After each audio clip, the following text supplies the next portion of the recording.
momento. E agora vamos ver. Agora nós começamos aonde nós paramos. Por favor, pergunte. Então eu vou repetir a pergunta. Bom, não somos humildes. Estamos tentando aprender na prática. Então, dizer não, para não se submeter ao egoísmo e à atitude arrogante alheia.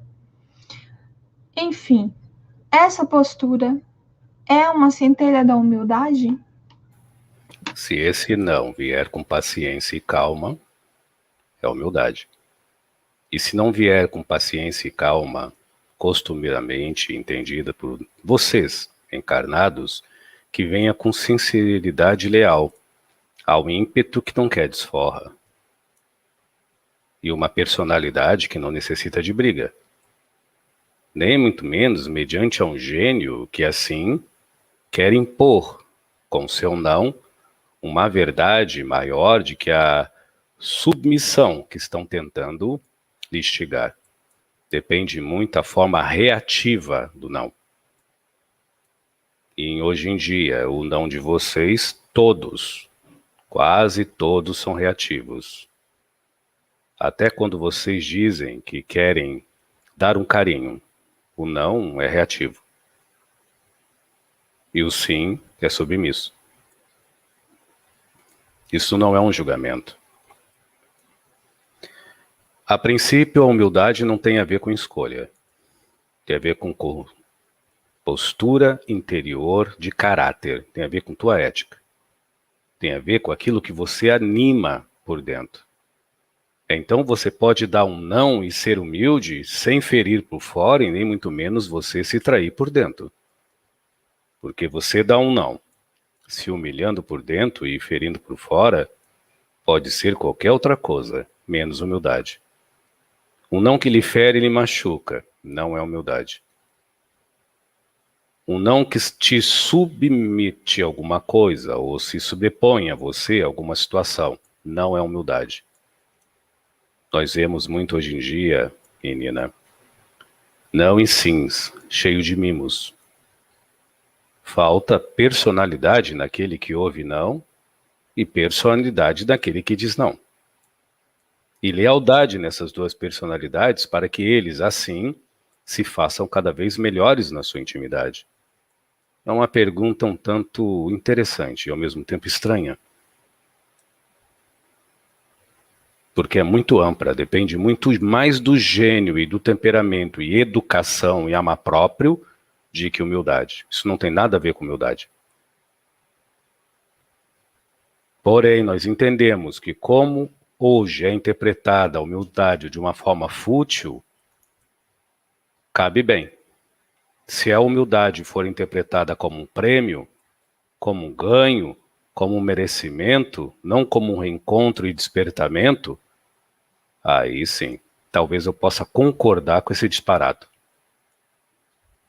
Agora, se a humildade for interpretada como um despertamento, uma inspiração, um zelo, uma singularidade entre o afeto e a compaixão, isso não tem a ver com propriedades que podem lhe dar paz, calma. Não. A humildade, na maioria das vezes, ela lhe proporciona ímpeto de transformar, coragem de realizar e resistência pela resiliência de você se manter reto num caminho que pelo menos os outros podem julgar mal, mas na sua intimidade é o que há de melhor para você em paz continuar ficando de bem. Em paz, não na verdade nem na realidade. Eu entendi sua pergunta, mas a sua pergunta não tem nada a ver com humildade. Por mais que eu entendo, faço questão de repetir que muitas pessoas confundem isso. Isso se chama vaidade. A pergunta que você fez combina mais com vaidade, prepotência e arrogância de que propriamente humildade. Devo ou não devo ter humildade, Zé? Tenho ou não tenho humildade, Zé? Faço bem, tenho humildade, Zé? Não acometo o mal, eu sou humilde? Não, vocês estão muito enganados. A humildade não é um dever externo. A humildade é um redescobrimento interior. Quem faz algo para fora, achando que há uma potência sobre-humana ou divina que há de lhe agradecer, sim, pode haver, por que não? Afinal, Deus é onisciente, onipresente e onipotente. Mas é o seu eu interior e sua paz interior que há de se confortar neste confronto pela reforma íntima ante os desígnios da humildade, que se começa com a ética, caráter, educação, compaixão, gratidão e amor próprio, incondicional. Aí você começa a entender, por empoderamento pessoal e verdadeira autonomia espiritual, que a humildade não necessita do teu bem nem do teu mal. Ela é você. Ela não está presa no tempo, porque a forma que vocês têm a humildade, ela é designada a envelhecer ou a enfraquecer, conforme as eras vão passando, ou conforme a sorte ou o azar vai lhe atingindo. É estranho. Se a humildade não é algo sagrado propriamente, porque tudo que o homem tem de sagrado só é sagrado mediante as mentes carentes e aos desejos pedintes. O que é sagrado aqui não é sagrado em algumas partes do planeta, mas não é que seja não respeitável. Mas sagrado é só para aquele que tem. E assim qualifica e valoriza aquilo que é para ele sagrado. Agora a humildade é algo divino, independente se vocês creem ou não neste sagrado. E por ser divina, ela não é palpável, mas ela é adquirida quando você mergulha para dentro sem interrogativa. E ela é proferida quando você começa a, com os olhos fechados, empaticamente, sem julgamento, mas autoajuizamento, olhar para fora de uma forma que você se tenha natural, ao ponto de não ficar com essa coisa de interrogar-se, devo ser bom, Zé? Devo ser mal? Vocês confundem muitas coisas e acabam mergulhando e se afogando nessas coisas que só dificultam a sua evolução e o seu coligar com o que há de mais espiritual nos seus âmagos. Deus, vida, luz. Eu não estou dizendo que estou certo e não estou dizendo que você está errada. Apenas eu disse que mediante o seu olhar, que é a maioria, é como se eu fosse ali na padaria e pedir, me dá 2 pãozinhos de humildade. Ah, este está batumado, eu não quero, é humildade, mas não presta. Mas aquela que está mais ali na vitrine, aparentemente está melhor, esta sim, esta eu quero em mim. Não, é uma conquista para dentro. Que quando você vê que ela existe, a sua paz interior, ela é muito mais poderosa do que a tua realidade e verdade que você exterioriza. Este é o termômetro da humildade. Da verdadeira humildade. Se você inverter isso, a sua paz ser inferior à realidade e à verdade que você interioriza, não é humildade. É qualquer outra coisa. Humildade não.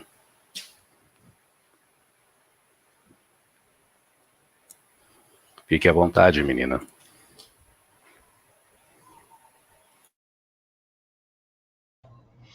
O senhor acabou explicando também a próxima pergunta, que também envolve isso. A pessoa conscientemente querendo ser humilde, tentando tomar atitudes humildes e tomando de volta pataço, enfim, maus tratos, ainda não é realidade para ela, como o senhor falou. Não é uma realidade sentida, é ainda um esforço da prática. A humildade é a cura. A humildade é a cura, ela não é o medicamento.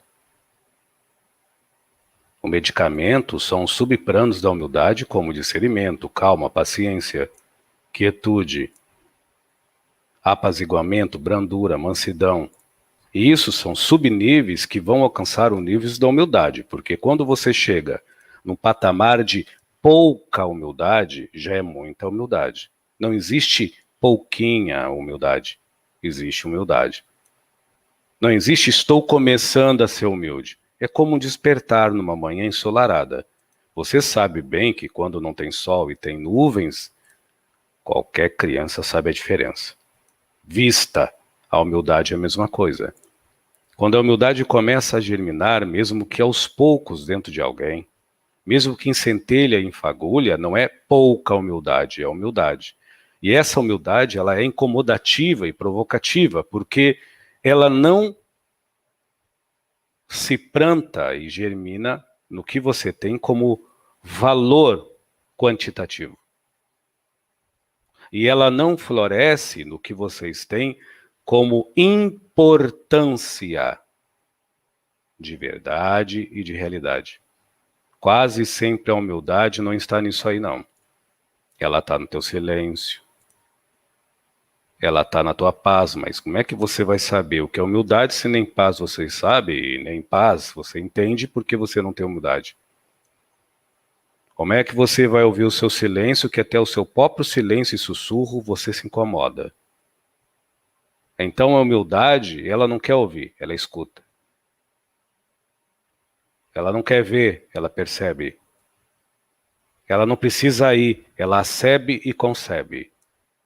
Ela não precisa pensar, ela raciocina.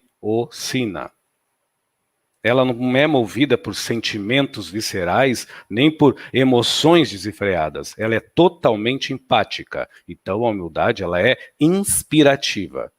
Em forma mais clara. Informa aos poucos como você entende, é o que vocês dizem. Ó, eu intuí que eu devo parar de me fazer mal. Então seja intuição. Continue. Ótimo. Vamos para a próxima pergunta, que envolve ainda esse caminhar para a espiritualização. Bom, como o senhor analisa e percebe a verdadeira resiliência, seu Zé, nesse caminhar em busca da espiritualização? O que seria resiliência para você? Vou dizer aqui o estado exatamente para que as pessoas compreendam, né? Essa palavra. A resiliência é exatamente a propriedade que alguns corpos. Eu vou falar duas definições, tá? Definições do Aurélio. Propriedade que alguns corpos apresentam de retornar à forma original após terem sido submetidos a uma deformação elástica. E agora, no sentido humano, é a capacidade de se recobrar facilmente ou se adaptar a condições, sejam elas condições difíceis, má sorte, enfim, condições que exigem mudanças.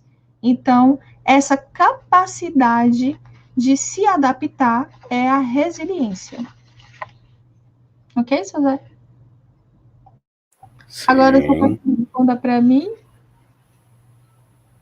na minha visão, o que é resiliência? Por favor, fique à vontade.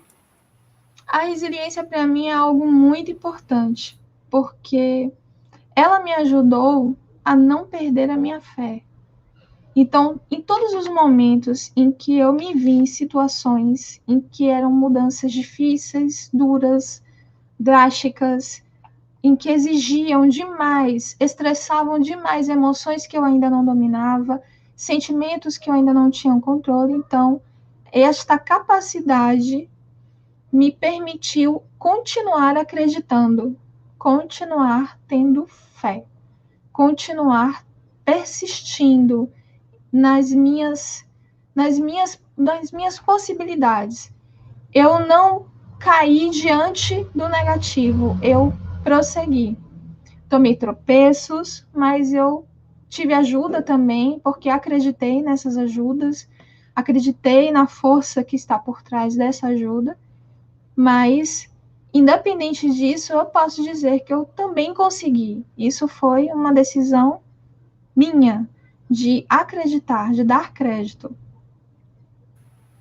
A resiliência é afeto, gratidão e compaixão. Essas três coisas juntos não se necessita de cultura, mas ela esculpe num ser a atitude de renovar e a consequência ininterrupta de não se desfazer do que se nutre e não se vender pelo que some ou pelo que pode lhe consumir. Aí nasce a resiliência, que não é uma teimosia, nem propriamente uma determinação, mas é uma busca de uma auto-melhora. Alguém fez alguma pergunta, menina? Fique à vontade. Por enquanto não temos perguntas. Tá todo mundo quietinho, todo mundo calado. Foi como eu disse. Hoje deu como vocês falam, uns efeitos aqui nesses mecanismos de vocês, mas isso não nos atrapalha. O que importa é que este grupo é um grupo de análise e reflexão. Por enquanto não tem nenhuma pergunta. Nós temos aqui. Então siga. Vamos lá. Eu sigo com as perguntas que eu recolhi das outras lives. Bom, temos outra que é interessante também, seu Zé. Nessa caminhada, a gente se vê em situações em que os desejos são muito, vamos, testados, né? E tem um específico, a bebida alcoólica, tão apreciada pelo povo. Essa bebida, ela interfere na energia libido, deixando a pessoa mais sexualizada, ou ela apenas libera o que já se faz realidade nos seus instintos?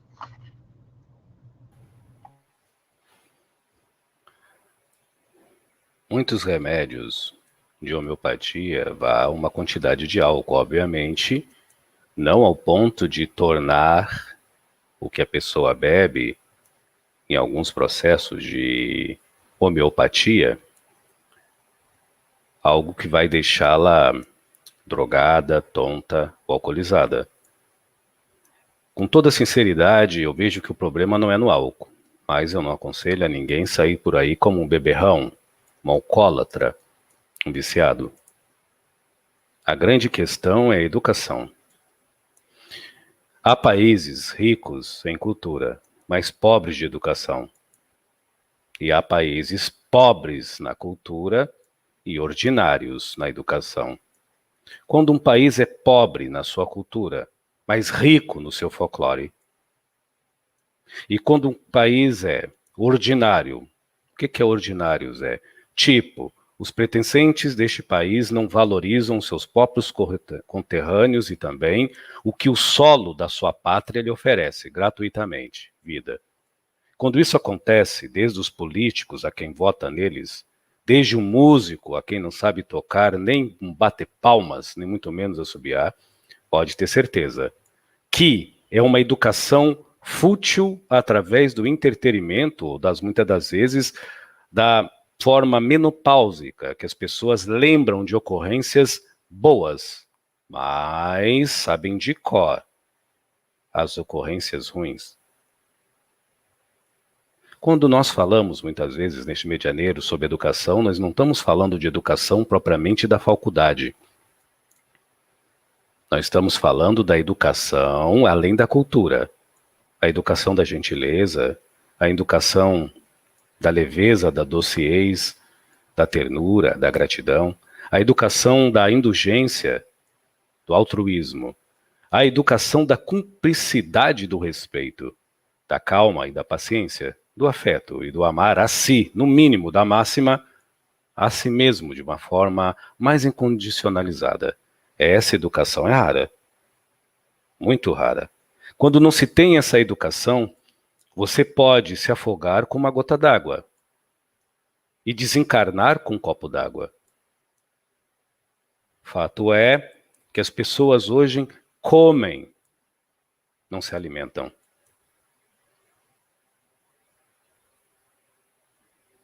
Bebem um copo d'água, não tomam para matar a sede. A ansiedade e a carência. Então qualquer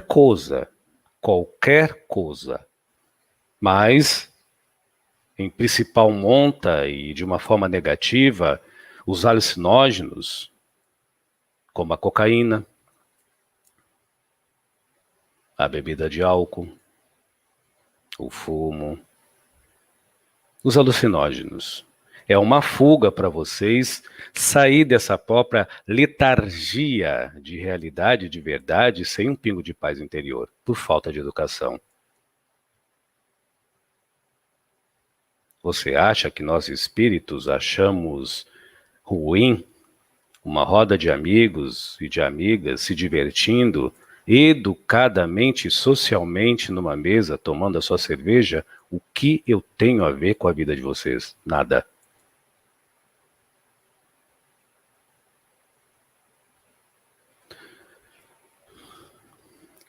Em toda a leitura do Cristo, você vê que ele bebia muito com prostitutas e bandidos.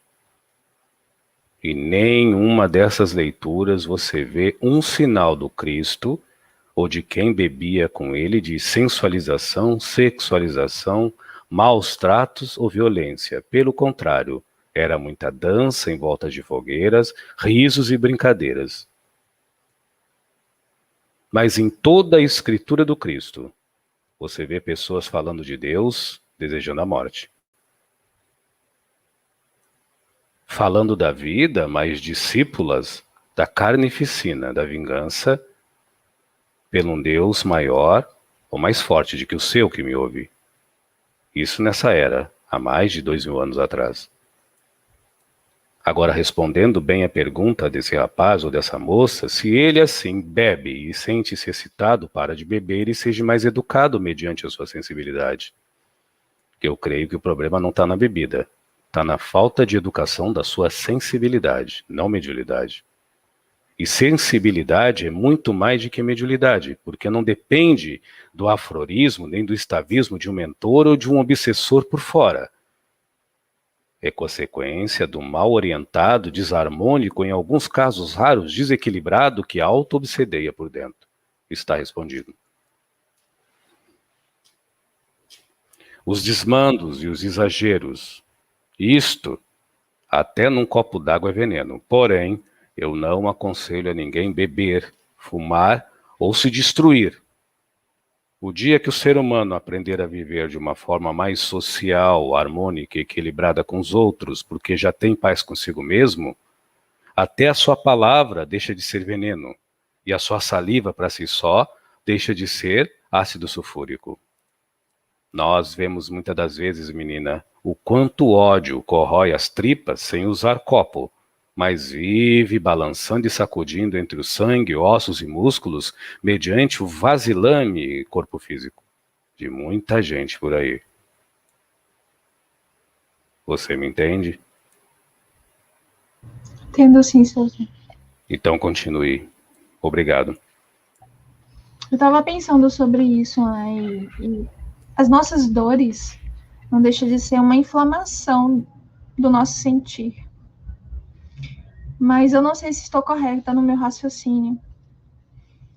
Quando a gente pensa em inflamação, a gente pensa no sentido físico, a gente está falando de uma resposta do nosso organismo a uma infecção, a uma lesão.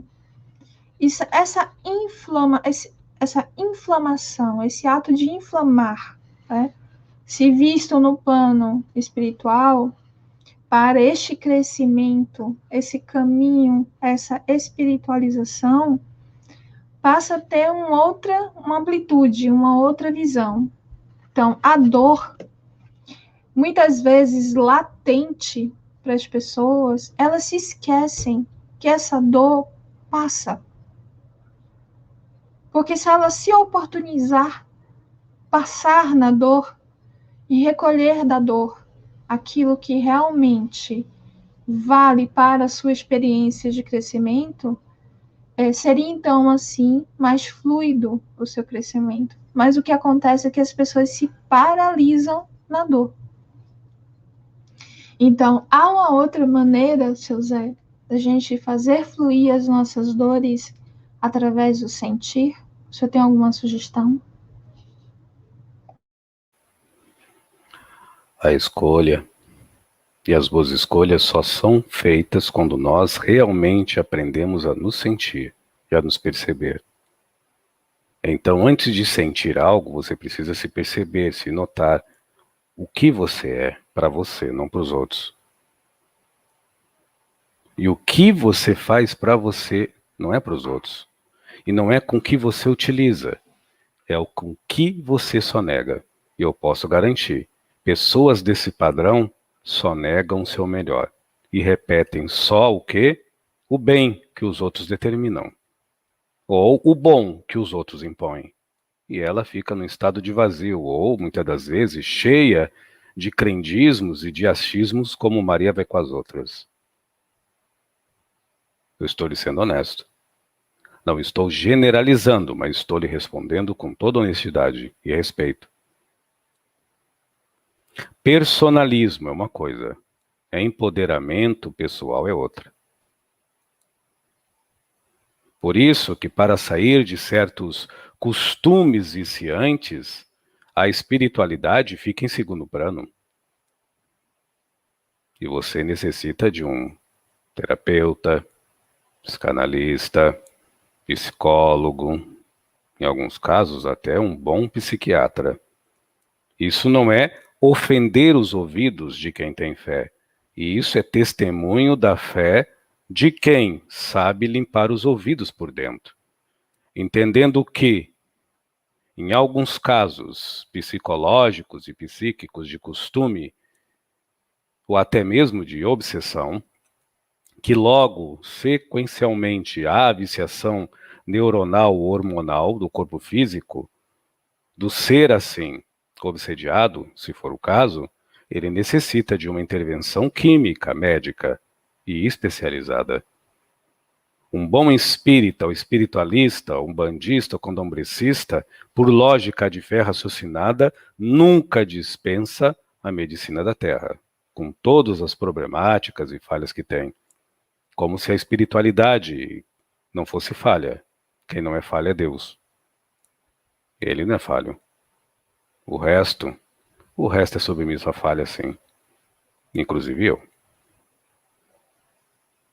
Porém, quando você tem uma fé raciocinada e você fez de tudo, mediante ao todo que você entende e compreende, para sair de um sistema de masturbação exacerbada, de cheirar cocaína de uma forma exacerbada, de usar o seu corpo como latrina, transando com muitos ou com muitas de uma forma exacerbada, pela sexolatria, ou a zoofilia, ou até pedofilia, ou usando qualquer tipo de trauma psiconeuronal, energético, que vocês chamam aqui de fobias, manias, costumes, ao extremo, na psicopatia, psiquiatra, psicólogo e psicanálise.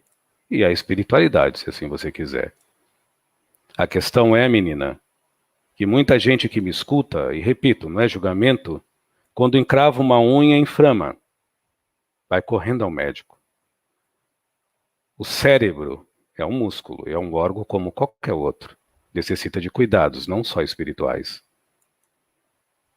Então bate muito com a pergunta que você me fez, quando você perguntou para mim sobre humildade. O humilde não se importa com o que o outro acha.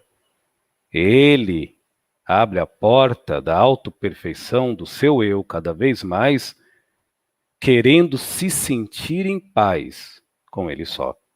Então, se ele tiver que ir no psiquiatra e todo mundo souber, qual o problema disso? Nenhum. Para quem é humilde, nenhum.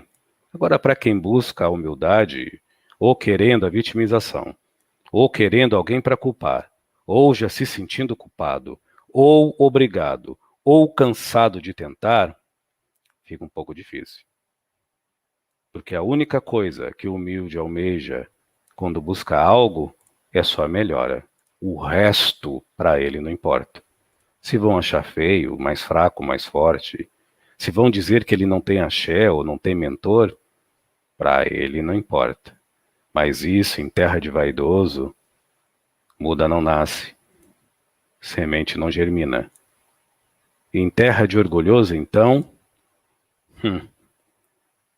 é um solo que dificilmente a humildade há de se cativar. Não é um julgamento, É uma observação e análise. Então, Zé, o que eu posso fazer? Fé raciocinada. Ah, mas fé raciocinada, Zé, é algo que envolve religião, lucidez. Troque fé raciocinada por lucidez. Eu sou um espiritualista, uma pessoa que crê em anjos, em espíritos extraterrestres. Já fiz de tudo para melhorar, mas nunca fui no psicólogo, porque eu creio que a medicina não presta.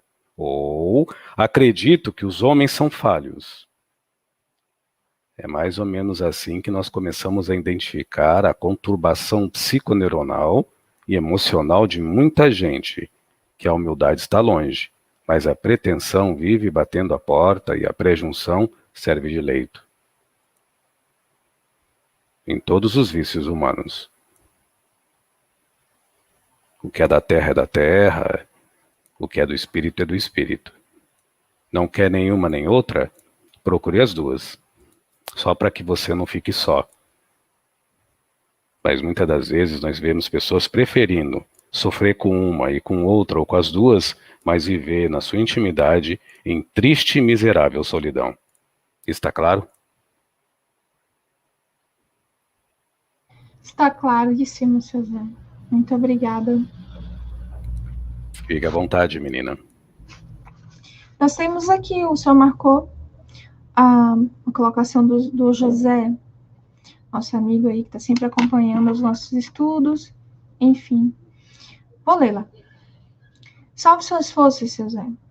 Autoespiritualização seria também a gratidão vista pela existência da vida. É com atitude e respeito podemos melhor caminhar aqui, nesse plano e no outro.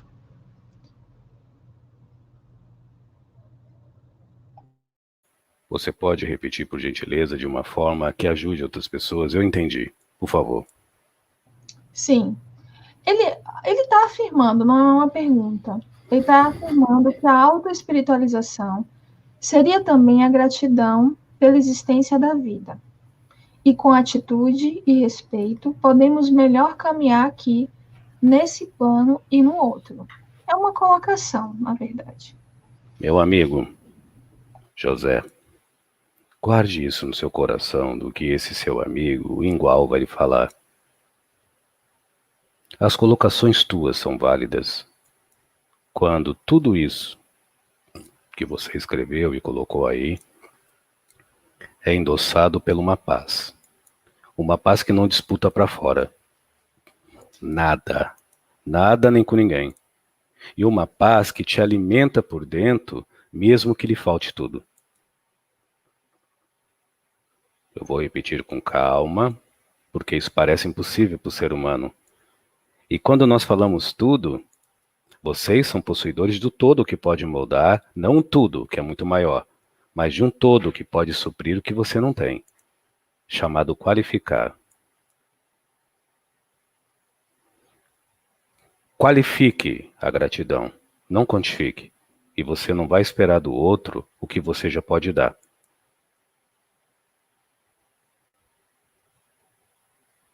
Qualifique a sua espiritualização, não quantifique, e você não precisa esperar do outro o que você doa para qualquer um. Só a paz faz isso. E não é pela cultura, é pela inteligência educada da humildade simples e singela. Porque a paz, ela não impõe a quem tem qualquer tipo de artifício para você requerer lá fora algo a mais, naquilo que você já tem por dentro abundantemente, farto. Pense nisso. Por isso que isso é um exercício de reforma íntima e de lucidez. Muitas das vezes, e se eu não me engano, o Edson andou trocando um vídeo de um canal para outro e deve ter vários vídeos desse, como é que vocês chamam? Plataforma. Há vários vídeos recolocados aqui que nós falamos, que nós não temos nada contra as coisas materiais. Nada. Nada contra. Porém, você qualifica ou calcula? Você qualifica ou quantifica? Porque se você quantifica e calcula, você é um escravo. E você pode ter muito, mas você não vai ter nada de paz.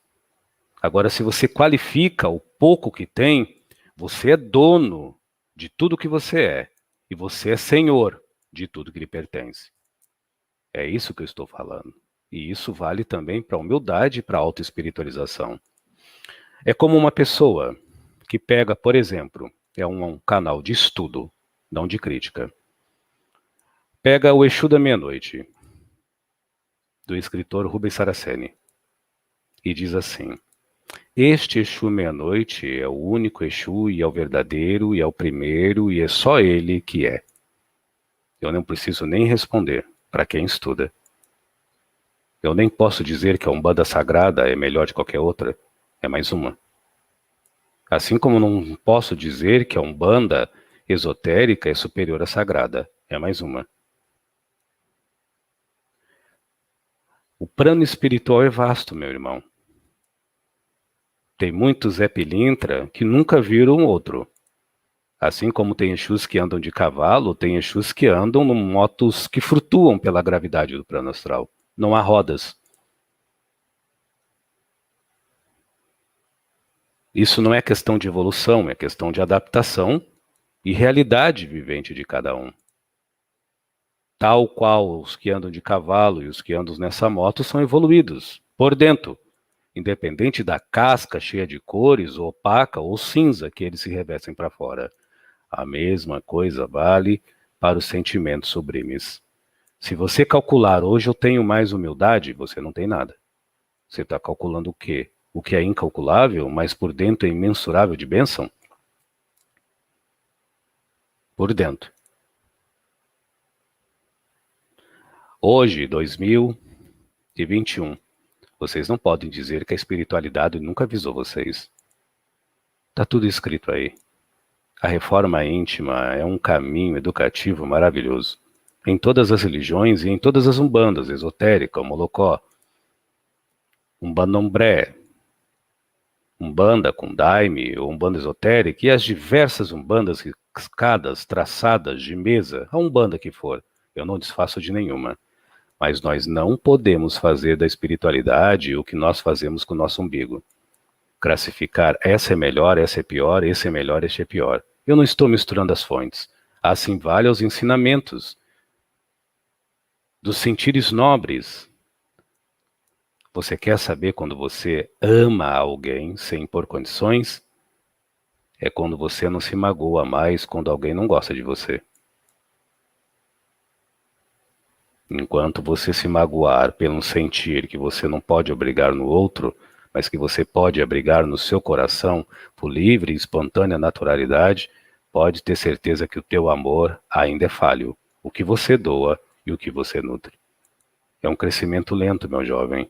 Não há mágica, nem magia, nem ponto riscado e traçado, nem orixá, nem Exu que pode intervir nesta lei de continuidade evolutiva que é só tua, minha e de qualquer um que me ouve. Pelo menos lá luz não há barganha. Agora, se vocês se afiliam com outro tipo de espíritos, já disse, lei de sintonia, não é mesmo? Muito obrigado, José. À vontade. Vou fazer um comentário a respeito do que o senhor falou, seu Zé. Quando o senhor fala continuidade evolutiva, e esse exemplo o senhor deu perfeito, porque quando você começa a se respeitar e se desconectar desse achismo, porque o outro não se agrada com você, não se agrada do jeito, e assim aceita, muitas vezes, por conveniência, essa presença marcada, esse contato, e você deixa de se respeitar, você está se negando esse afeto interior, você está se negando esse amor íntimo. Então, é importante que a gente comece a fazer isso. Começar é como o senhor falou. Não tem o meio termo. Se você começar, você está fazendo. Reforma íntima não é estou reformando como uma casa, que você começa pela cozinha, ou pela sala, ou banheiro, não.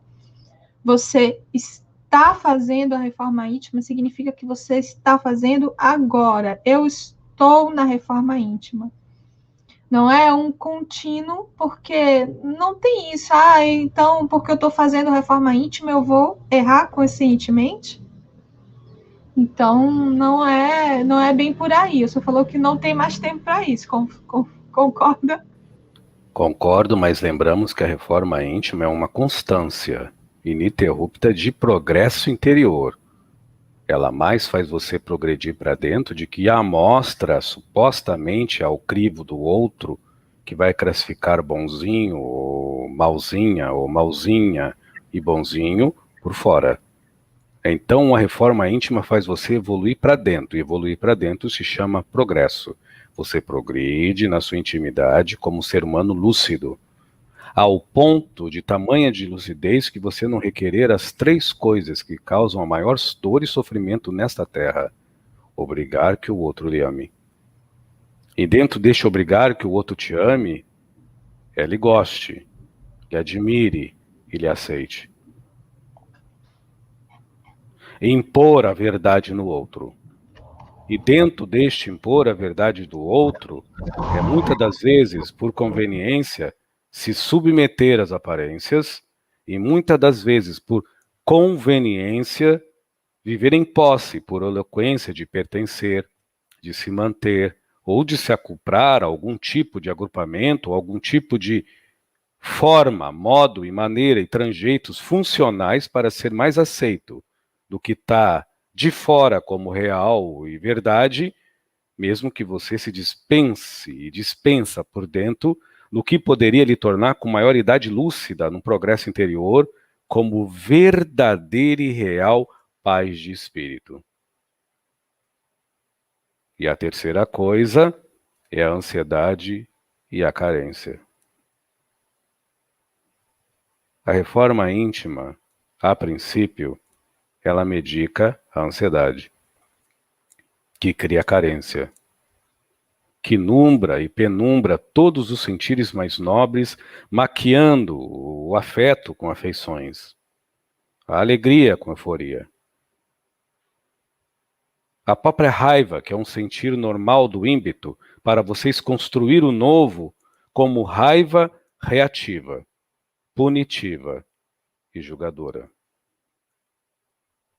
E aí vai, medo, culpa e outras coisas.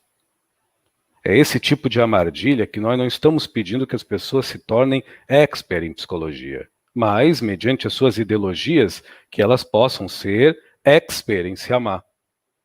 Isso não precisa ter cursos, nem muito menos faculdades de psicólogo, mas um pinguinho que for de sensibilidade de se querer bem, de se nutrir mais tempos em paz.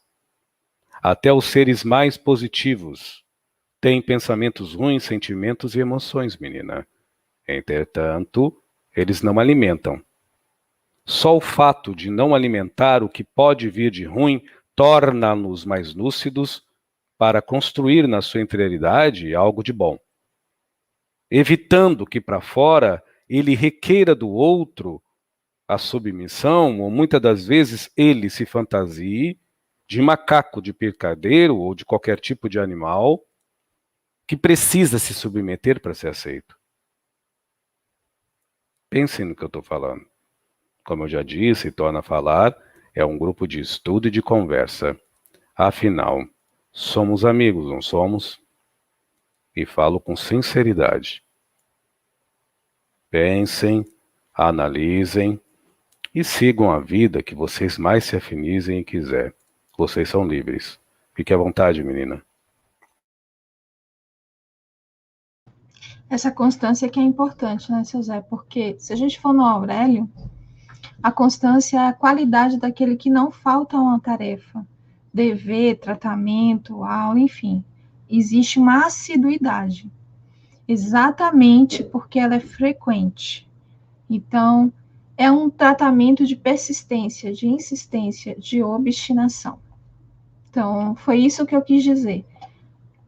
O problema é que muitas vezes as pessoas se permitem com aquela desculpa, errar é humano.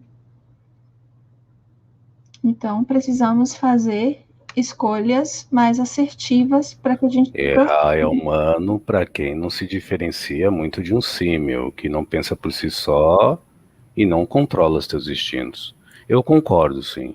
Errar é humano. Para mim, Zé Pilintra das Almas, mesmo do plano espiritual, que ainda tem alguns estímulos, impulsos, não sexuais, obviamente, mas tem algumas falhas, muitas. É humano. Mas no momento que eu percebo o meu erro, e passa uma, duas, três vezes, mediante séculos, décadas e vários momentos e não mudo, só se o meu errar é humano, vem de um humano retardadamente burro e insensivelmente imbecil.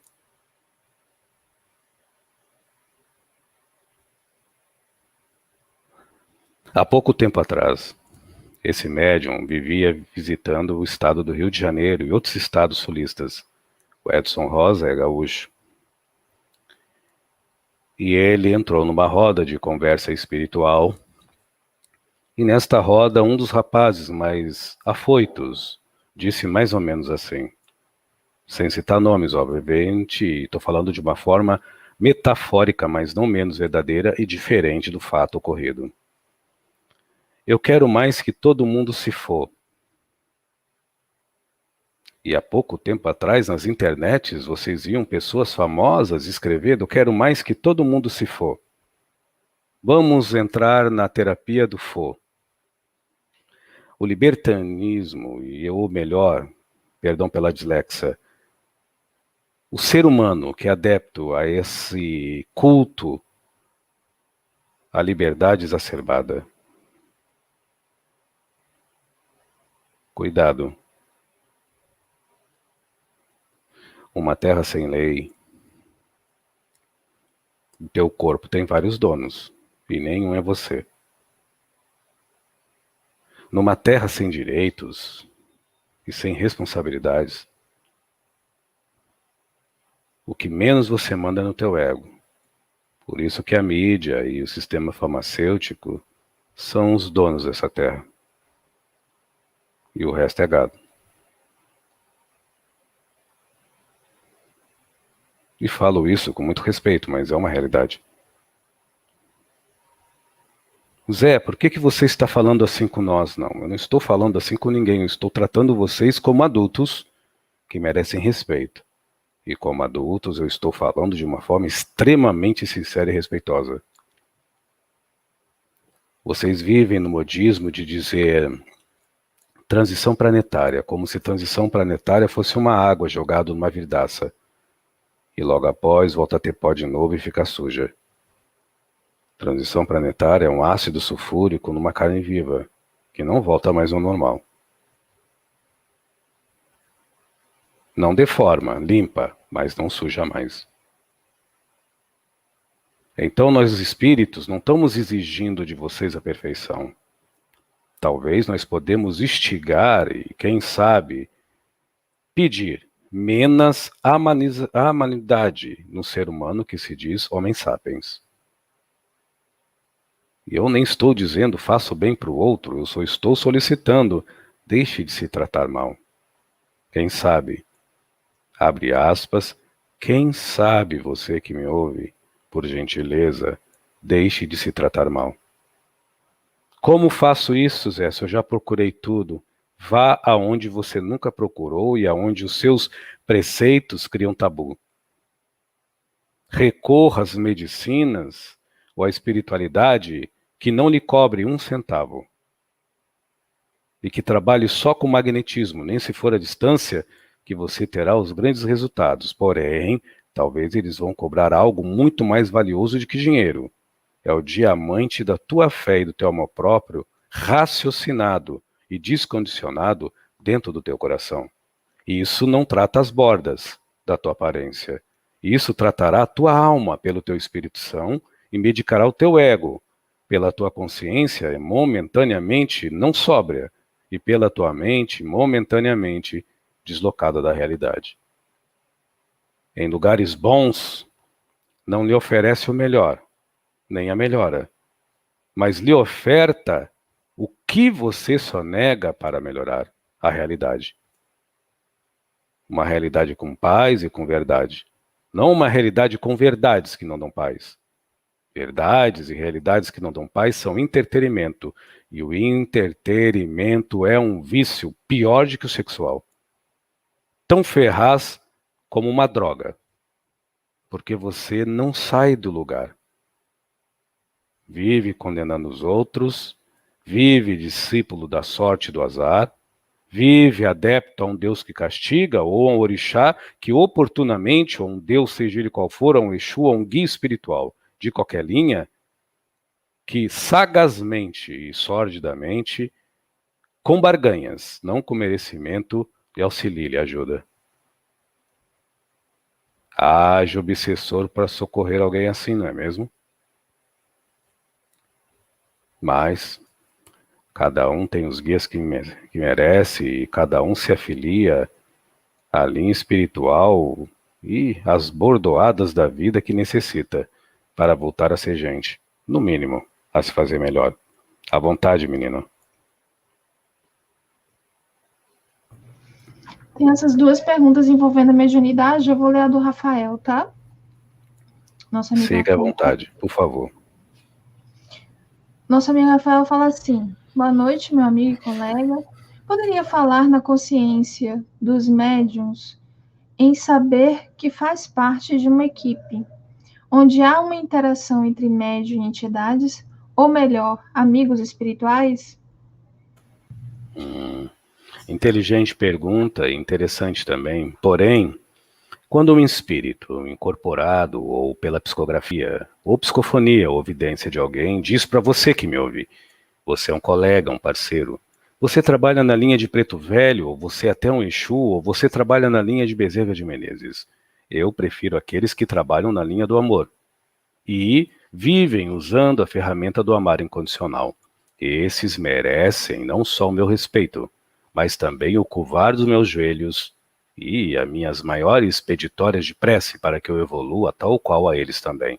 É admirável. Nisso eu já respondi um pouquinho esse amigo. No plano espiritual, não existe barganhas para espíritos de luz. O que é de luz é? Iluminado? Não, lúcido. Eu passei por todas as coisas que um ladrão nessa terra já passou. Como é que eu vou condenar um ladrão? Julgando, auxiliando, instigando ou dando exemplo. Se eu realmente estou tentando mudar, eu não posso tirar o livre-arbítrio dele, através das dores por ignorância dele, aprender pelo sofrimento dele, como se reformular na própria vida. Eu não posso fazer isso, nem se ele for o meu médico. Mais querido ou amoroso, como algumas pessoas entendem. Como se nós fôssemos um poço de sentimentalismo. Mas também nós não somos um poço de exclusivismo frio e calculista. Não. Parceria e amizade, com discernimento e com responsabilidade. E direitos, obviamente. A cada um é dado conforme as suas atitudes. E o inferno de cada um é mondado mediante as atitudes que vai muito mais além naquilo que se nutre, como fato real. No mistério e no segredo da intimidade daquele que assim se faz. Poço de luz ou bueiro de escuridão. Você me entende, menina? Indo dentro desse raciocínio, meu amigo Rafael, muitos que estão me ouvindo talvez trabalham na linha de Exus, caboclos, na linha dos médicos ou várias linhas. Entenda, meu irmão, não existe favorecimento para ninguém. Nós temos um modo carinhoso de tratar e de falar com algumas pessoas. Sim, algumas vezes é uma chamada, entra na linha, fica na linha, ou cuidado, você está resbalando na casca de banana. Mas é raro. Quase sempre é carinho. Não é o que vocês chamam de excesso de camaradismo. Ou uma frágil inclinação ao puxa-saquismo. Isso não existe entre nós guardiões de qualquer linha espiritual, que se diga digno, em respeitar o progresso interior daqueles que nos ouvem, até mesmo daqueles que, de uma forma cega e não menos estranhamente fanática, nos chamam desesperadamente como crianças carentes e ansiosas de compadre e de comadre. Não pela chamatória, mas é pelo despojo que nós somos para esses, de pedidos, de vantagens e até mesmo de escolha, porque nós temos que escolher para alguns o que eles devem até vestir, ser e fazer na própria vida. Estranho isso, para um ser humano mediúnico, ou que diz pertencer a alguma legião, ou uma falange de Exu, ou de entidade de suposta luz, seja ela qual for, da linha espiritual como for, com responsabilidades de direito, mediante o progresso que já se fazem no evolutivo para fora, dando exemplo, ante as leis de causa e efeito, que requer das mesmas certas atitudes, como deveres. Deveres para manter o equilíbrio com o tudo que lhe rodeia, mediante ao todo que em si só e os seus afins já se nutrem e se percebem muito bem. Você me entende, menina? Mais explicado do que isso, eu só posso dizer que não existe favorecimento a ninguém. A chibata e o chicote da lei de ação e reação é para todos, inclusive para mim.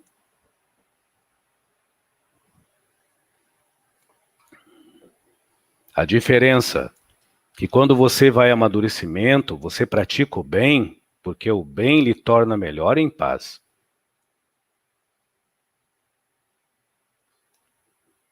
De que você não praticar mais o mal porque teme, e porque deve, e porque se culpa. Esses são os piores e mais perigosos. Por isso que quando nós vamos resgatar algumas pessoas, mesmo ainda sendo raros, extremamente negativas, elas não têm esse meio termo de que muitos que vivem fugindo no mal e vivem sonegando o seu melhor fazem quando trabalham no bem. Essas que nós resgatamos quando dizem eu me arrependi, estou cansado. Não todos. Mas muitos que engrossam a linha de Exu de lei já foram magos negros extremamente perniciosos à raça humana. E hoje são seres extremamente louváveis, até trabalhando na Terra e em outras esferas invisíveis ao derredor desse Sol. Porque é mérito deles e esforço dos próprios. É progresso, que não é visto e revisto por dedos nem por olhos, mas é visto e revisto pelo Deus eterno que está dentro do coração dos próprios. Ou da vida, como vocês queiram chamar. E isso se espalha por qualquer espírito em si. Então, quando vocês estão aqui fazendo um trabalho, e alguma entidade lhe trata bem, lhe chama de um jeito, ou você sabe que pertence a uma linha de Maria ou extraterrestre, entenda, nas suas atitudes erradas é tu com tu. E nas suas atitudes mais louváveis é você com você mesmo. Mas tanto no bem ou no mal que você, medianeiro, faz, os seus mentores se compadecem, muitas das vezes dando a oportunidade de vocês crescerem pelo distanciamento dos próprios e o coligar a você de uma forma mais direta com seus afins, os grandes corregedores, obsessores que lhe atormentam. Ou melhor, que exacerbam e que negativam cada vez mais as suas feridas para que o podre caia, mesmo que para isso os teus piores dos males se revelem. Eu creio que para quem acredita que Exu é um agente kármico, não é estranha minhas palavras.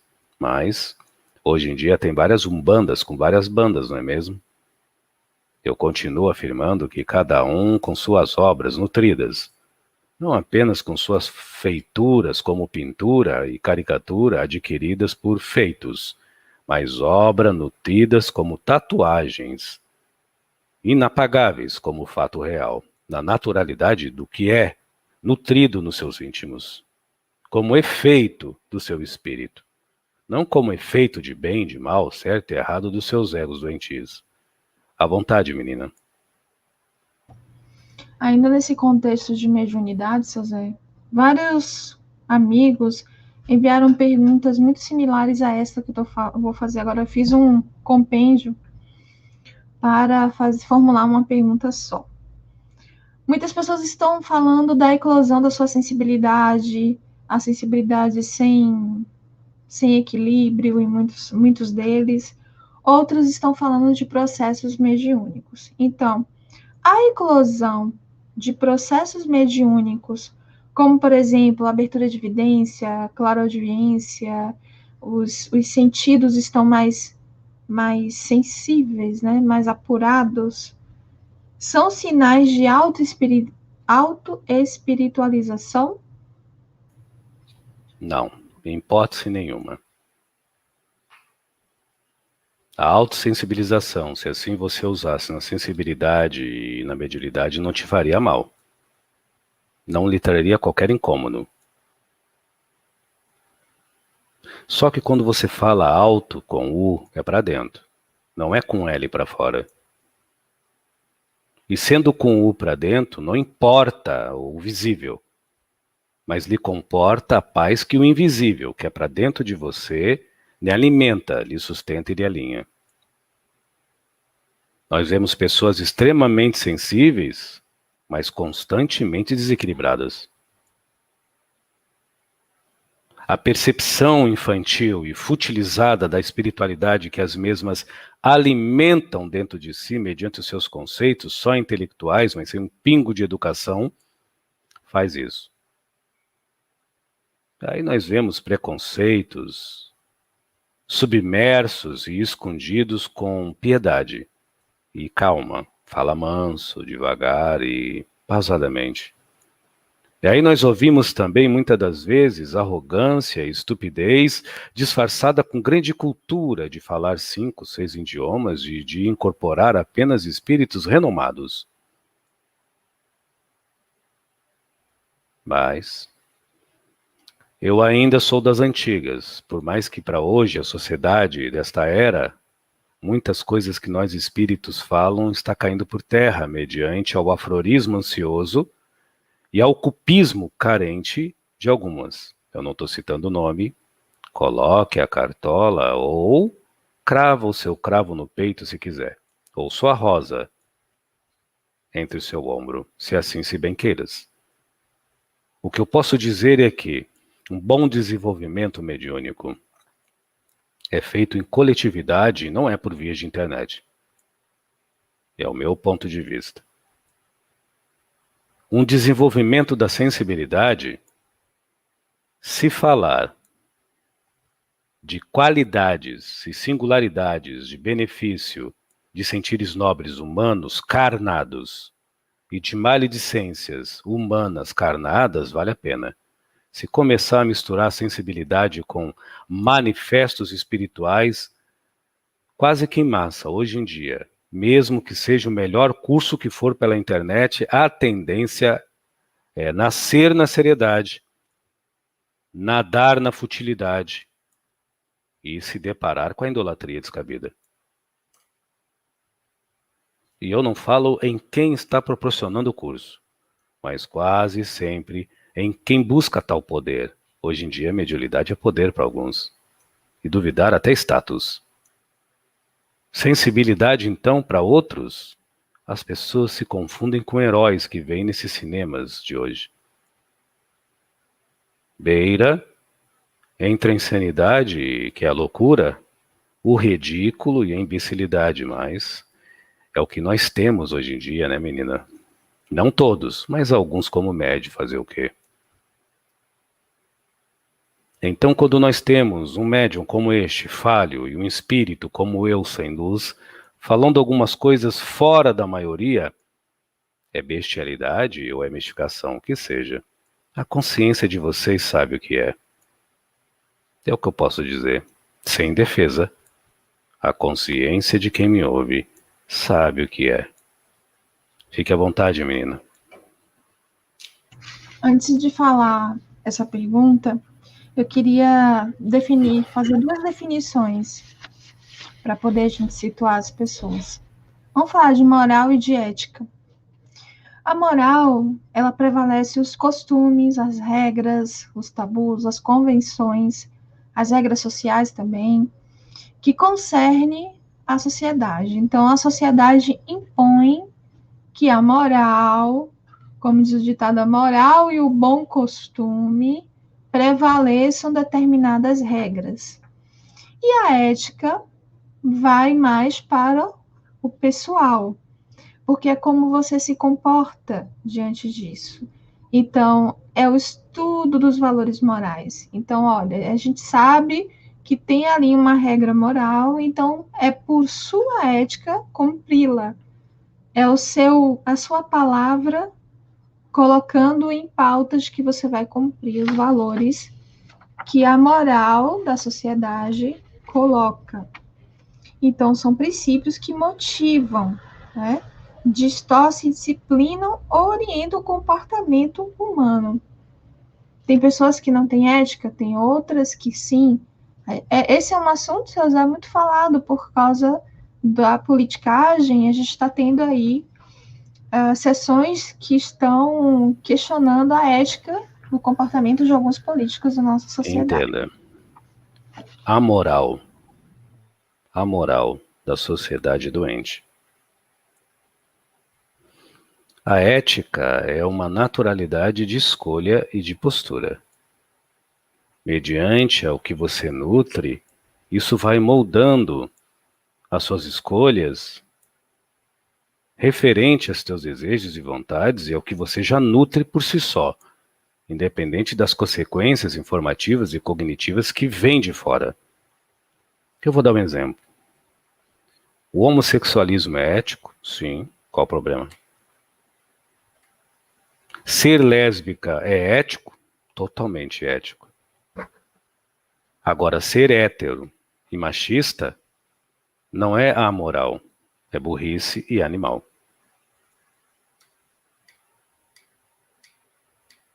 Porém, para muitos héteros, absorver certas posturas é ética, porque faz bonito ao bom costume moral doentio numa sociedade carente de amor. Eu não estou levantando bandeira de ninguém, porque a ética está pouco se importando por indiferenças. Mas ela se importa sim, quem é ético, com a paz do outro. O ético não se importa em se distanciar, em fazer silêncio, porque ele não tem o que se esconder, mas ele se recolhe. Então, para alguns que moralmente acham certo e errado, vão dizer, olha lá, ele está fugindo do confronto. Não. Para um ético, sabiamente, ele está se resguardando para a verdadeira estratégia, não para a batalha, mas para a guerra final, sua própria paz. É esse o seu mérito. O ético não dá porrada. Ele exemplifica. Agora, quem moralmente, sem ética, vive, aponta o dedo, sai no soco com a sombra, briga com a imagem no espelho, com o seio caído, com a ruga afundada, ou quando muitas das vezes com a bexiga caída. Com as carnes ficando mole e com a idade seguindo. A moral da sociedade ela é presa no tempo. Por isso que ela quantifica os atos das pessoas, ela não qualifica. Então a moral da sociedade, ela dá importância ao que você veste. Ela não dá importância ao prazer em amor que você pode sentir. Ela dá importância ao pênis e à vagina que você pode ter. E escravos, quase sempre, do produto que pode vos cobrir. Tem que ser de marca, importado, não pode ser só nacional.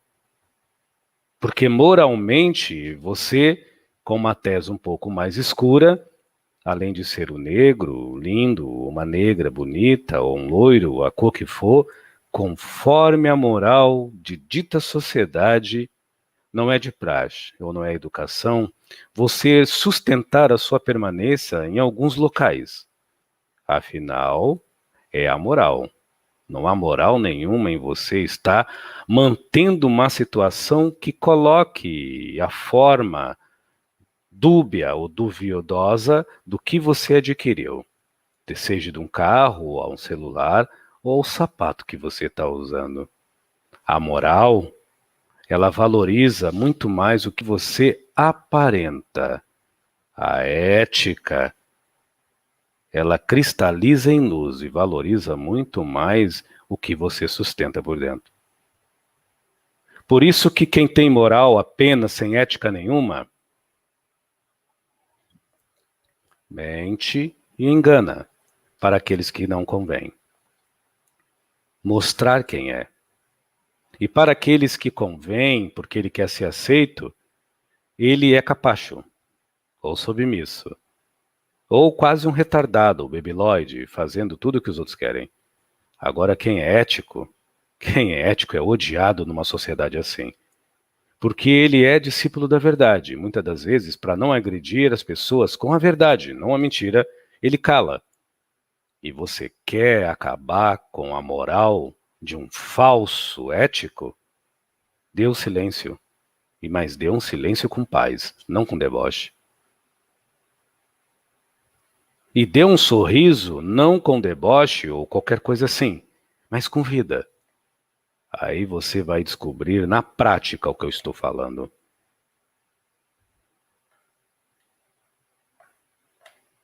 Mas, fazer o quê?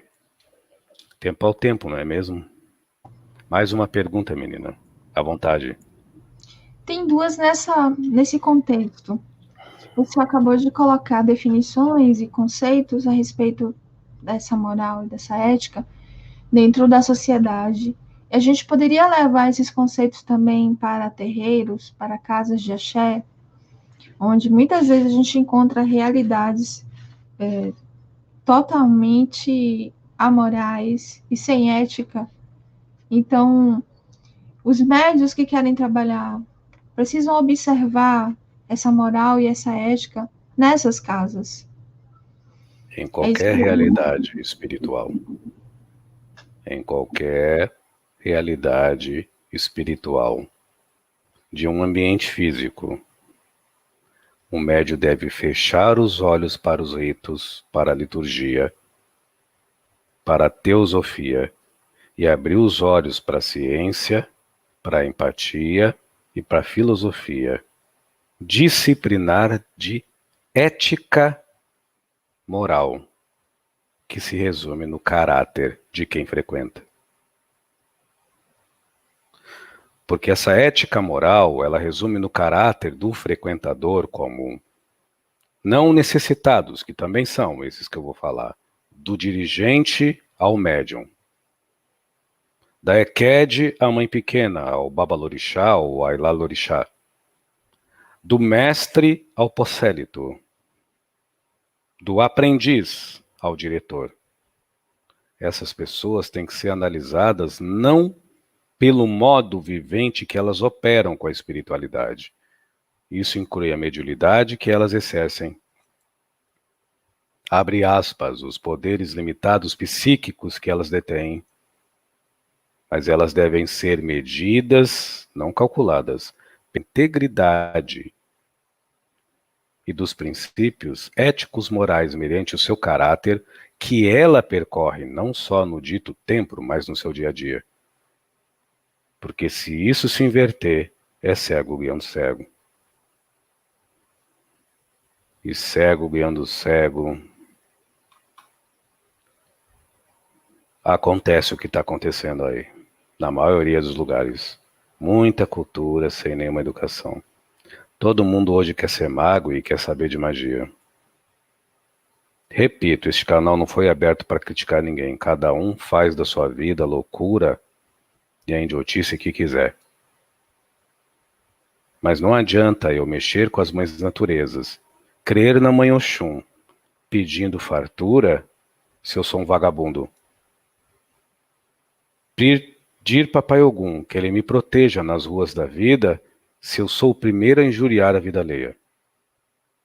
Pedir a Exu que ele abra os meus caminhos, mas eu sou um grande procrastinador. Ou uma pessoa tóxica na vida de qualquer um. Fazer amalás para Xangô pedindo a justiça, mas eu sou o primeiro a apontar o dedo à traição do vizinho. Ou Desejar, quando ligo a minha TV, muito sangue escorrendo.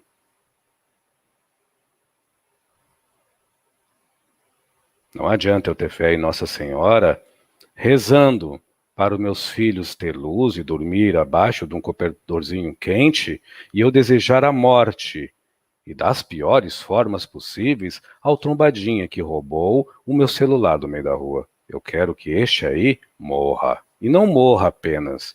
Ele tem que sofrer. Não adianta eu crer num Jesus que é Salvador e abençoa a humanidade e na cruz libertou-nos dos nossos pecados, mas eu me incomodo com o satanismo de quem toca tambor. Ou eu me incomodo com o bruxismo demoníaco de quem, como fanático, anda no meio da rua gritando em nome de Deus. Ou se não, aqueles loucos que ficam com a cabeça rapada fazendo mantras ininterruptos que não dá para entender nada do que falam. Essa é a forma que as pessoas tratam nós aqui na espiritualidade. Idiotice e maluquice. Eu poderei ir mais a fundo, menina. Mas nós já estamos vivendo uma era que o joio e o trigo está sendo separado da melhor forma que os mesmos escolheram, pela dor e o sofrimento. Fique à vontade. Eu queria só estabelecer 2 conceitos aqui, seu Zé, das coisas que o senhor falou. Existe uma diferença, gente, entre analisar e julgar. Analisar é fazer a análise é separar um todo em seus elementos, é investigar, é examinar, para que você possa estabelecer, assim, dentro da sua ética, tais situações e circunstâncias. Julgar já é formar um conceito, é emitir um parecer diante de uma realidade que não lhe pertence, ou diante de circunstâncias aos quais você está imerso. Então, o seu Zé deixou muito claro isso, analisar e julgar. E eu quis trazer os conceitos para que isso fixe na mente de todo mundo, inclusive da minha, na hora da gente vivenciar as nossas vidas. Porém, eu lhe peço licença. Dificilmente, e analisando, não julgando, isso vai desfixar em quem vive injuriando a própria existência, querendo só a verdade e a realidade do entretenimento. Quem quer entretenimento quer diploma na parede, menina. Não quer atitude de se doar sem receber nada, nenhum obrigado. Uma casa de caridade é aberta pela caridade. E não existe maior caridade de que o seu nome no ato de bondade que você faz não valer nada. Não valer nada. E se o seu nome num ato de caridade, seja ele qual for, não vala nada, porque o teu nome não deve ser lembrado, mas o ato de caridade deve ser ecoado no sentir daquele que você conseguiu ajudar ao macrocosmo, à sua religião, ao que você queira chamar, como sentires mais nobres, o sentir dele já é lembrança. E eu posso ter certeza. A que menos ele vai lembrar é de ti, ou de ti, como você diz, ou de você, mas ele vai sempre se recordar aquele sentimento de paz. É isso que vai fazer o outro que você ajudou a evoluir. Porque a dor e o sofrimento nos embrutece, mas não nos deixa burro. O que nos deixa burros não é dor e sofrimento, é pretensão e prejunção. É uma intelectualidade fria e incisiva em calcular os seus atos, valorizando muito mais os seus feitos do que o fato que se nutre. E isso é que deixa as pessoas idiotas. Eu estou analisando.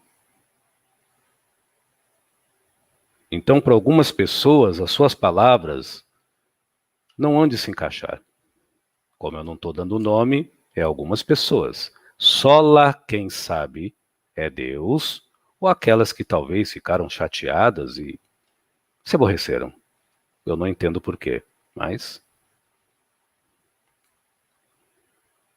Quando você quer aprender um sacerdócio, seja ele qual for, de umbanda ou espírita, à distância você deve fazer ou não? a vida é sua. Cada um faz da sua vida o que quiser. Quero deixar isso bem claro.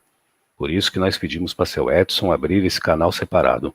Porque aqui nós temos liberdade de falar sem ofender o trabalho dele. E vice-versa. O que você acha disso, Zé? Sacerdócios à distância de qualquer religião, seja ela qual for. É viável. É viável. Se é uma base apenas literária e cultural e filosófica de dada disciplina, que tem várias liturgias e práticas, mas eu não conheço algo que ensina alguém a benzer, de que benzer. Eu desconheço algo que funciona, alguém a executar a caridade naturalmente, de que servir. E isso pode ser feito à distância? Sim, mas só com a naturalidade e o desprendimento do amor é que pode acontecer. Quando você estuda para lidar e ter ferramentas para ser médico, eu creio que todos estão me ouvindo aqui já foram no hospital. E todos já se depararam com dois tipos de médico, que estudaram mediante a sua medicina, a sua especialidade, o dito tempo de faculdade. Correto, dona Márcia? Correto? Sim. Digamos que o seu tempo de faculdade foi 6 a quase 8 anos, já com mestrado, doutorado e tudo mais. 2 médicos cirurgiões, ambos cirurgiões plásticos, ou até clínico geral ou cardio, não interessa, anestesista. O primeiro tem 40 anos e o segundo tem 40 anos. O primeiro é a maioria. Estudou para ter fama e ganhar dinheiro. Estudou para ser um grande médico. Ninguém sabe operar o físico como ele. Ele consegue fazer coisas impressionantes, e isso é fato, eu afirmo. Ele é muito bom com as ferramentas que usa. Muito bom ele é. Guarde isso. Ele é muito bom. Porém, essa satisfação é dele. Quem vai a ele paga dinheiros absurdos, porque sabe que ele é o melhor do que faz. Vai lá e dá uma moeda. Ou vai a este ser, sacerdote da cirurgia espiritual, nas clínicas da medicina do mundo, não nas casas espíritas de caridade ou espiritualistas, e paga com cartão alegremente. Essa pessoa não vai lembrar do médico. Talvez lembre da cirurgia, mas o que nunca ela vai esquecer é o efeito que a cirurgia fez em sua aparência. Ela vai se ter satisfeita pelo dinheiro que juntou e pelo processo que pôde pagar. Ela ficou feliz. Muito bom, não é mesmo? Pensem onde eu quero chegar.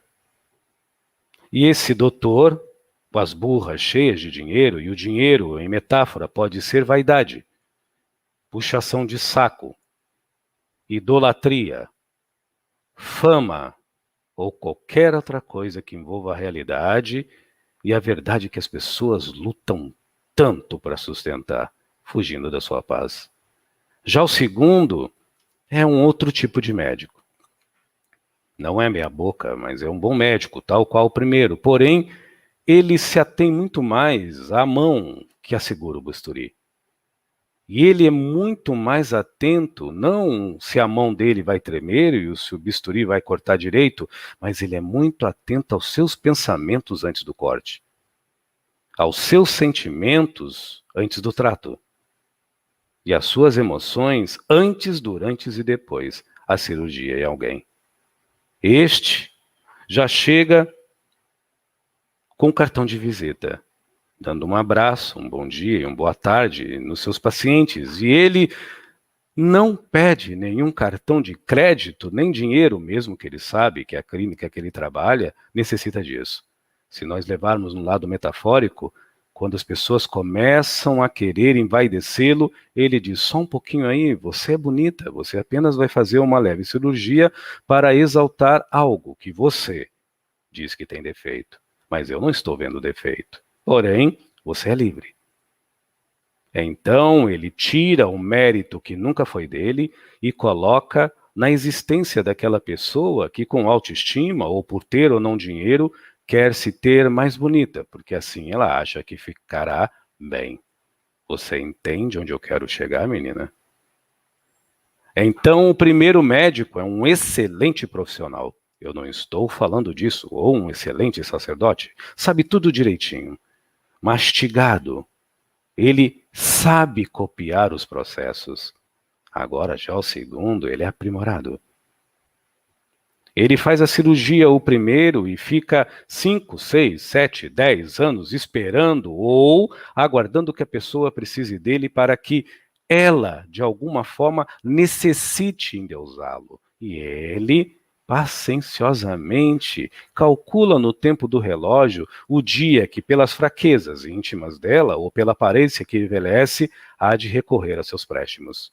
Ou melhor, há de recorrer ao cartão, às necessidades físicas, e ao bisturi, à aparência que pelo dinheiro paga ou pela uma vaidade à troca. O bisturi não fala, ele apenas lhe dá o que você quer, basta você pagar de alguma forma. E quase sempre não é só com muito obrigado e a gratidão. Quase sempre é com a puxação de saco e a louvação. Ou o deterioramento total ou parcial da sua intimidade, que já não mais tem empoderamento. E também há de muito, não pertence a ela a autonomia espiritual de ir e vir, e de ir além dos seus médicos, para não chamar mestres. Você me entende, menina? Sim, Zé. Já o segundo médico em si, ou sacerdote, ou detentor de qualquer casa de caridade, ele opera essa pessoa, mas toda semana ele pergunta a ela, como você está? E o que ele menos fala é da cirurgia. E ele que menos lembra é do bisturi e do cartão, mas ele sempre diz, tu tens alguma fé? Qual a religião você segue? A fé não necessita cartão de crédito, nem muito menos a religião em Deus necessita de um crivo, de um profissional terreno para que ele, Deus, assim vos guarde ou lhe proteja. E isso, creio eu, serve aos orixás e qualquer outra entidade espiritual que não precisa de barganha e de permuta para, por lei de sintonia ou radiação ou profinidade, de alguma forma lhe medicar. E aquele, segundo o médico, durante 10 anos ou um ano, com o tempo para de ligar essa pessoa ou entrar em contato. Porém, todas as vezes que ele entra em contato com este ser, o que ele menos lembra é da cirurgia. As palavras dele é, como vai? Você está bem? Está indo na igreja? É bom, viu, fazer exercícios físicos. Se cuide por dentro, porque a aparência mais bela é aquela que se reserva na tua intimidade. Como se dissesse no linguajar espírita, você pode pagar o que quiser para mim, mas eu não posso fazer os teus maiores desejos, solidificar a paz no teu mistério, que é na tua interioridade. Agora eu posso maquiar a tua verdade e tua realidade, na superficialidade fútil das suas vontades, das tuas ansiedades e das tuas carências, que você, por falta de amor próprio, a mim recorre, como o mais importante a ser adquirido ou a ser ganho, ou, para não dizer espiritualizadamente falando, a ser resolvido pela instantaneidade do pagamento, seja ele qual for.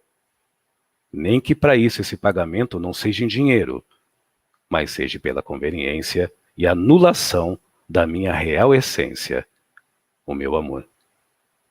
Uma boa noite, menina. Mais claro do que isso, para quem diz ter tempo para estudar, estude as minhas palavras. O que te leva ao conhecimento? O que te leva ao entendimento? Se for o que te leva o primeiro médico, continue. Fique à vontade. A vida é sua. Se o que te leva é o segundo médico, fique à vontade. A vida é sua. Fique à vontade, menina. Faça suas colocações. Muito obrigado. Eu que agradeço, José, a oportunidade de estar aqui conversando com o senhor e com todos os nossos amigos. Eu só gostaria de deixar duas mensagens que o Zé falou lá no início, que a humildade é um redescobrimento, perdoe, viu, gente? É por causa do aparelho que está apertado, então está travando um pouco a minha dicção. Então vamos lá. A humildade é um redescobrimento interior. À medida que vocês, que nós, que todos nós formos nos redescobrindo, nós vamos alcançando essa vibração de dentro para fora.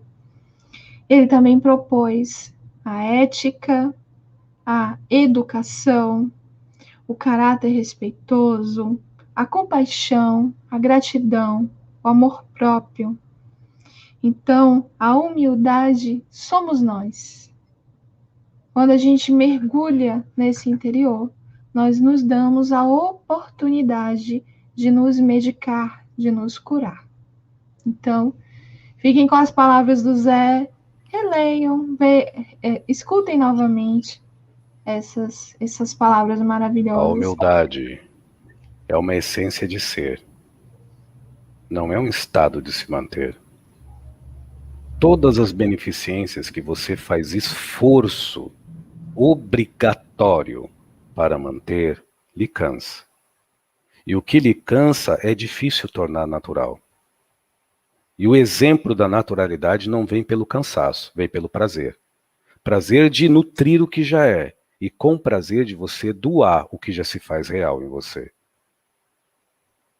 Então, muitas coisas, nós sabemos que nessa terra as pessoas têm o costume de dizer, bota na cabeça, tira do coração. Então eu digo para você, coloque em seu espírito. E aonde fica o espírito, Zé? Aonde está a tua paz? É preocupante se você não achar. Porque se seu espírito fica no teu cérebro e ele só te dá pensamentos positivos, mas você não conquista a tua paz até hoje, tem alguma coisa errada aí. Creio eu que sou eu mesmo que estou falando. Se tua paz fica no seu coração e o teu sentimento ainda não lhe deu paz, há algo muito errado nisso. Com certeza deve ser os amigos do Zé. Agora sim, moça. Eu só lhe peço um pedido e as pessoas. Eu gostaria, neste canal, que agora o Edson está nos ajudando, e eu vou me ter mais assim, sociável, que todas as conversas sejam menos formais. A partir de hoje, as pessoas, seguindo o tema, podem perguntar dentro do tema o que quiserem, mas vão receber a paz. Eu não posso dizer a verdade, mas eu vou falar a paz. E a paz não é a verdade nem a realidade. É o instigar a vocês a pensar sobre a mesma realidade e verdade, se está lhe dando paz. Nenhum espírito que se preze deixa o que eu deixei no plano espiritual de fazer para vir aqui dizer é certo e errado. Cada um faça de sua vida a porcaria que quiser. E cada um faça de sua vida o aflorar do despertamento que necessita. Errado é certo, Zé? Se vire. Você tem um cérebro para pensar e você tem um ser sensível para se conceber no que já é. Isso não é ser estúpido. Eu estou dando a vocês o título de um homem sapiens racional. Por eu acreditar em vocês, eu não vejo vocês com pena. Não, eu não tenho de ninguém isso. Por ter dignidade e caráter, e por titular quem me ouve digno desta mesma dignidade que eu tenho, eu vejo você que me ouve como igual. Então eu lhe olho nos olhos. Eu não preciso falar com vocês olhando para cima e nem muito menos olhando para baixo. Eu olho no horizonte, nos teus olhos. Então, olhando nos teus olhos, nessa forma metafórica, mas não menos respeitosa, levanta e anda. Eu não estou falando com derrotado nem com fraco. E não tenha isso como um canal ou essas coisas que você diz motivacional. Não. Negativo. Eu não estou aqui para perder meu tempo para motivar a vida de ninguém. Eu só estou falando a verdade que dá paz.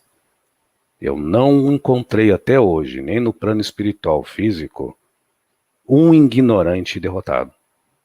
Agora, o que mais existe são pessoas que se auto-ignoram.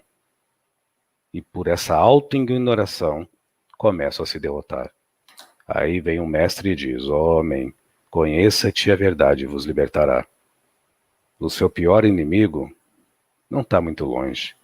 Começa a conversar com o seu silêncio, que ele há de lhe explicar direitinho como dobrá-lo sem ferimento e como há de modestá-lo sem dor.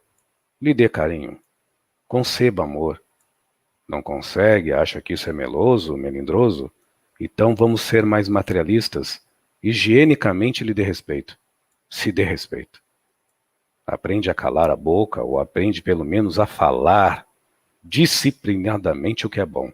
E o que é bom não é falar que você é o melhor, é se silenciar no bem que já faz e a se aprimorar no mal que você deixou de feito a fazer no dia a dia. E também não comente as maravilhas que vê para fora. Desfrute cada vez mais o que é de sagrado e de divino, no silêncio que não mais lhe incomoda, mas lhe dá paz, muito mais além de que a verdade e a realidade que você tenta se locomover para fora. Então começa a se acomodar para dentro e você vai ver que vocês têm uma cura impressionante. Talvez até a depressão soma, e talvez até a bipolaridade, se duvidar, até borderline diminui. Porque a maior loucura é o autoabandono. E não existe maior doença no psiquismo humano num todo, de que se autoabandonar ignorando a sua paz. Quem ignora a sua própria paz interior, não de se manter, mas de ser o que é, no que se nutre, não apenas de se mostrar como feito, como uma pintura mal feita e uma miragem mal observada naquilo que se faz, estes resta-lhes o ranger de dente. Porque o umbral já está alojado em suas consciências, e os verdadeiros obsessores já se cristalizaram nos seus egos, mediante as suas posturas convenientes de que tanto alimentam, ante a sepultura fria do vazio interior, da realidade e da verdade, que na sua interioridade não guardam nada de paz. Uma boa noite, menina. Até a próxima e muito obrigado. Fique à vontade. Uma boa noite, gente. Até a próxima.